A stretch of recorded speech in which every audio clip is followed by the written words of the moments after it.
আলেমকে মহব্বত করো রসুল বলছেন। এটা জাহান্নাম থেকে বাঁচার কত নম্বর পথ? 4 নম্বর পথ। যারা আলিমও হইতে পারলো না, আলিমের ছাত্রও হইতে পারলো না, আলিমের কথা শোনারও সুযোগ পাইল না, এদের জন্য রাসূল বলেন জাহান্নাম থেকে বাঁচার 4 নম্বর পথ শুধু আলেমকে অন্তর দিয়ে মহব্বত করো। ও কারণে না একটা কারণে। কি কারণ? এরা নবীগণের কাজ করে। কি কারণ? আলেমগণ নবীগণের কাজ করে। নবীগণের কাজ ছিল দুনিয়ার মানুষকে জাহান্নাম থেকে বাঁচার পথ দেখাও। নবী নাই দুনিয়াতে, আলেমগণ এই কাজটা করে, মানুষকে জাহান্নাম থেকে বাঁচার পথ দেখায়। এই হইল আলেমগণকে মহব্বত কেন করব, এই প্রশ্নের জবাব। কিভাবে করব? লক্ষ টাকা দিয়া না বিষয়টা বুঝার মতো অন্তর দিয়া? বিষয়টা বুঝার মতো অন্তর দিয়া মহব্বত করব। আলিমরে মহব্বত করতে টাকা পয়সা ধন সম্পদ লাগে না। এবার আমরা বোঝার চেষ্টা করব, রসুল যে বললেন আলিমরে মহব্বত করো, মহব্বত করলে সুফল কি পাবো আমি? এই একটা প্রশ্ন। আর কোনো আলিমরে মহব্বত না করে যদি আমি আলিমকে ঘৃণা করি, তাহলে আমার শেষ ফল কি হবে? এই দুইটা কথা বলে আজকের মতো কথা শেষ করি। মুফাসসিরিনে কেরাম তাফসীরের কিতাবে লিখেছেন, এই যে 4 নম্বর পথ জাহান্নাম থেকে বাঁচার, আলিমকে মহব্বত করো, আল্লাহ রসুল হুকুম দিছেন আলিমকে মহব্বত করো। তুমি যদি আলেম না হইয়া থাকো, তুমি যদি আলেমের ছাত্র না হইয়া থাকো, তুমি যদি আলেমের কথা শোনারও সুযোগ না পাও, আলিমকে মহব্বত করো। মহব্বত করাটাই হবে জাহান্নাম থেকে বাঁচার ব্যবস্থা। মহব্বত করলে কি হবে? প্রশ্নের জবাবটা একটু লম্বা, আমি লম্বা কথা কইয়া আপনাদের সময় নষ্ট না করিয়া সংক্ষেপে বলি। তাফসীরের কিতাবে লেখা আছে আলিমদেরকে মহব্বত করলে বিবি আসিয়ার মতো ইমানদার অবস্থায় মরণ হবে। ফেরাউনের রাজার নাম ছিল, মিশরের রাজার নাম ছিল ফেরাউন, বেঈমান কাফির ছিল। আর ফেরাউনের স্ত্রীর নাম ছিল আসিয়া, ইমানদার ছিল। আপনাদের অনেকের জানা থাকার কথা, বিবি আসিয়া ইমানদার হওয়ার কারণে ফেরাউনে বিবি আসিয়াকে পশু জানোয়ারের মতো অত্যাচার করছে। 4 হাত পা টানা দিয়া মাটির সাথে ফেরেক মাইরা অত্যাচার করে শহীদ করছে। এই বিবি আসিয়াকে আল্লাহ পাক রব্বুল আলামিন মরণকালে তার জান্নাতের ঠিকানা দেখাইছেন। বিবি আসিয়া জান্নাতের ঠিকানা দেখে দেখে হাসতে হাসতে মরণবরণ করছে। তাফসীরের কিতাবে লেখা আছে, যারা আলিমরে মহব্বত করে এরা বিবি আসিয়ার মতো ইমানদার অবস্থায় মরণ হবে। এই কথাটা এমন একটা জরুরি কথা যা সমস্ত মুসলমানদের সারা জীবন স্মরণ রাখার মতো, যে আমার অন্তরে যদি আলেমদের প্রতি মহব্বত থাকে, আল্লাহর রসুল বলেছেন ফেরাউনের বিবি আসিয়ার মতো ইমানদার অবস্থায় আমার মরণ হবে। আর যদি আমি রসুলের হুকুম মতো আলেমদের প্রতি অন্তরে মহব্বত রাখি না, আলেমদের প্রতি যদি অন্তরে ঘৃণা রাখি, ঘৃণারও ধরন আছে। কোন কারণে আলিমরে ঘৃণা করলাম আমি? শুধু হালাল হারামের কথা বলেন কেন? শুধু জায়েজ না জায়েজ বলেন কেন? শুধু কোরআন হাদিসের কথা বলেন কেন? শুধু আল্লাহ এবং রসুলের কথা বলেন কেন? এই কারণে যদি কেউ আলেমরে অন্তর দিয়ে ঘৃণা করে, তাফসীরের কিতাবে লেখা আছে তুমি সারা জীবন ভর যতই নামাজ বন্দেগী করো না কেন, মরণের সময় ইমান হারাইয়া ফেরাউনের মতো বেঈমান অবস্থায় তোমার মরণ হবে। তাহলে আমরা 2টা কথার জবাব পেলাম। আলিমরে মহব্বত করলে বিবি আসিয়ার মতো ইমানদার অবস্থায় মরণ হবে, আলেমদেরকে ঘৃণা করলে ফেরাউনের মতো বেঈমান অবস্থায় মরণ হবে। আর একটা প্রশ্ন হইল, আলেমদেরকে মহব্বত করো যদি, তো এই মহব্বত করাটাই তোমার জাহান্নাম থেকে নাজাতের ব্যবস্থা হবে। এটা কিভাবে? এই কথাটা বললি আমার কথা শেষ করতেছি।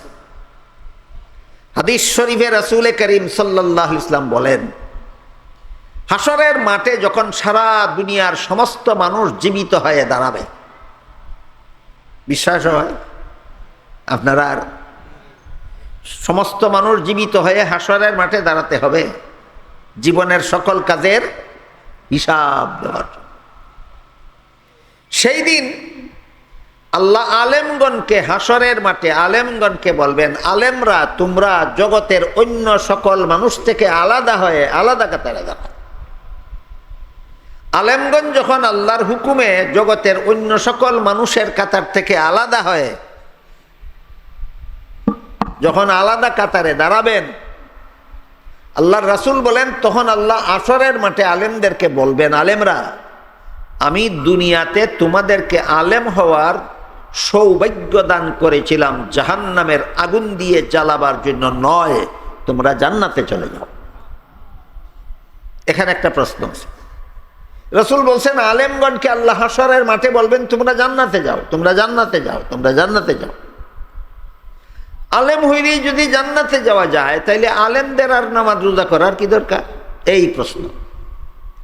আলেম হইলেই যদি জান্নাতে যায় তাহলে আলেমদের আর সুদ না খাইয়া ঘুষ না খাইয়া, সুদ খাইলে ঘুষ খাইলে অসুবিধা কি?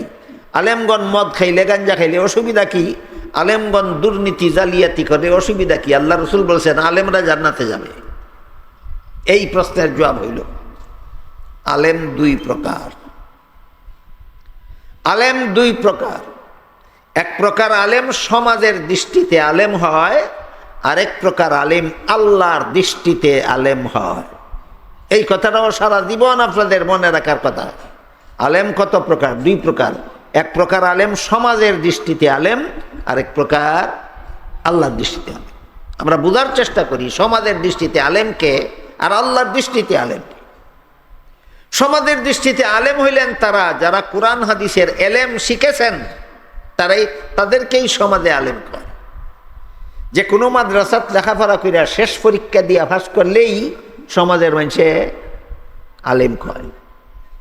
সরকারি মাদ্রাসাত, কওমি মাদ্রাসাত, যে কোনো মাদ্রাসাত লেখাপড়া করিয়া শেষ পরীক্ষা দিয়া পাস করলেই সমাজে কি কয়? আলেম কয়। এরা সমাজের দৃষ্টিতে আলেম। আল্লাহর দৃষ্টিতে মাদ্রাসাত ফিরা ফাঁস করলেই আল্লাহর দৃষ্টিতে আলেম হয় না। এটা জীবন ভর মনে রাখার মতো কথা আপনাদের। মাদ্রাসাত ফিরা ফাঁস করলেই আল্লাহর দৃষ্টিতে আলেম হয় না। কোরআন হাদিসের এলেম মতো জীবন যাপন করলে আল্লাহর দৃষ্টিতে আলেম হয়। বেশ কম আসেনি? সমাজের দৃষ্টিতে আলেম আর আল্লাহর দৃষ্টিতে আলেম। কোরআন হাদিসের এলেম মতো জীবন যাপন করলে আল্লাহর দৃষ্টিতে আলেম। একটা উদাহরণ দেই। আল্লাহ পাক রব্বুল আলামিন কোরআনে বলেছেন, ইযা কুরিআল কুরআনু ফাসতামিউ লাহু ওয়া আনসিতু। যখন কোরআন তিলাওয়াত করা হয় তখন তোমরা মনোযোগে শুনো আর চুপ থাকো। কোরআন তেলাওয়াত যখন করা হয় তখন তোমরা মনোযোগে শুনো আর চুপ থাকো। তাহলে কোরআন তেলাওয়াতের সময় মনোযোগে শুনবো আমি, এটাও কোরআনের নির্দেশ। চুপ থাকবো আমি, এটাও কোরআনের নির্দেশ।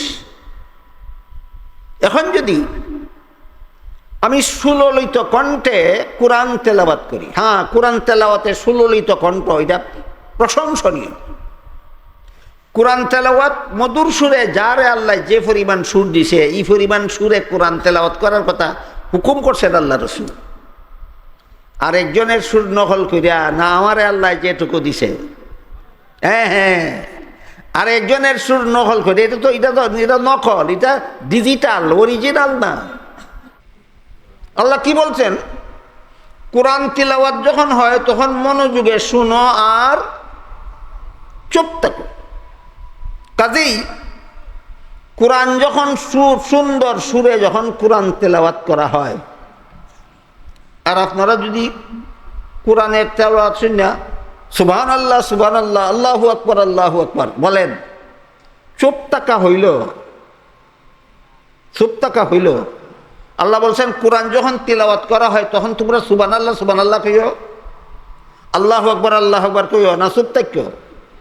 আমি সুন্দর করে কোরআন তিলাওয়াত করলাম, আপনারা সবে মিললে আমার তিলাওয়াতের সুর শুনিয়া সুবহানাল্লাহ আলহামদুলিল্লাহ বললেন, আমি বাধা দিলাম না, বরং আমি আরো মনে মনে খুশি, আমি সুর দিয়া শ্রোতারে আমার বক্তা বানাইতে পারছি।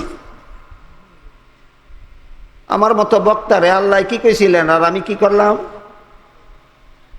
আল্লাহ কইছিলেন মানুষের এই কোরআন তেলাওয়াতের ফাঁকে ফাঁকে সুবহানাল্লাহ সুবহানাল্লাহ আল্লাহ আকবার শুনিয়া তুমি খুশি হও না বাধা দাও? আল্লাহর হুকুম খুশি হইতাম আপনারা আমার তেলাওয়াতের ফাঁকে ফাঁকে সুবহানাল্লাহ কইলে খুশি হইতাম আল্লাহর হুকুম না বাধা দিতাম? কেন বাধা দিতাম? আল্লাহ বলছেন চুপ থাকো, যতক্ষণ কোরআন তেলাওয়াত চলে ততক্ষণ চুপ থাকো। আপনারা তো চুপ থাকেন না, জানেন না, কিন্তু আমি বাধাও দিলাম না। আমি তো জানি যে এখানে চুপ থাকার কথা, এখানে যারা সুবহানাল্লাহ কইতেছে আমার বাধা দেওয়া দরকার। আমি বাধা দিলাম না কেন? আমি আরো মনে মনে খুশি যে আমার তিলাওয়াত শূন্য, সুর শূন্য, শ্রোতারা আমার ভক্ত হইছে। আমি এলিম মতোই জীবনযাপন করলাম না কোরআন শিখলাম একমত আর জীবনযাপন করলাম অন্যভাবে? আমি কি আপনাদেরকে বুঝাইতে পারলাম সমাজের দৃষ্টিতে আলেম কেমনে হয় আর আল্লাহর দৃষ্টিতে আলেম কেমনে হয়? মূল কথার দিকে যাই। রাসূল বলেন হাসরের মাঠে আল্লাহ আলেমদেরকে আলাদা কাতারে দাঁড় করাইয়া বলবেন তোমরা জান্নাতে যাও। প্রশ্ন ছিল রাসূল যে বলছেন আলেম হইলেই জান্নাতে যাইব, কি সমাজের দৃষ্টিতে আলেম হইলে না আল্লাহর দৃষ্টিতে আলেম হইলে? সমাজের দৃষ্টিতে আলেম কারে কয়? কোরআন হাদিসের এলিম শিখলেই সমাজে আলেম কয়। আর এলিম মতো জীবন যাপন করলে আল্লাহর দৃষ্টিতে আলেম হয়। দুই রকম আলেমের পার্থক্য বুঝাইতে পারলাম? আল্লাহ যে হাসরের মাঠে আলেমদেরকে বলবেন তোমরা জান্নাতে যাও, সমাজের দৃষ্টিতে আলেম হইলে নয়, আল্লাহর দৃষ্টিতে যারা আলেম এদেরকে আল্লাহ বলবেন তোমরা জান্নাতে যাও। এবার বলেন আল্লাহর দৃষ্টিতে যারা আলেম এরাও বেনামাজি হইতে পারবে? আল্লাহর দৃষ্টিতে যারা আলেম এরাও দুর্নীতিবাজ হতে পারবে? কাজেই দুর্নীতিবাজ, সুদকুর, ঘুষকুর, মদকুর, গঞ্জাকুর, জালিয়াতিকারী, বাটপার আলেমদেরকে আল্লাহ বলবেন না জান্নাতে যাও, বরং এদেরকে বলবেন জাহান্নামে গিয়ে ডাবল শাস্তি ভোগ করো। হক্কানি উলামায়ে কেরাম যারা কোরআন হাদিসের এলেম শিকার পরে এলিম মতো জীবন যাপন করে এদেরকে আল্লাহ বলবেন জান্নাতে যাও।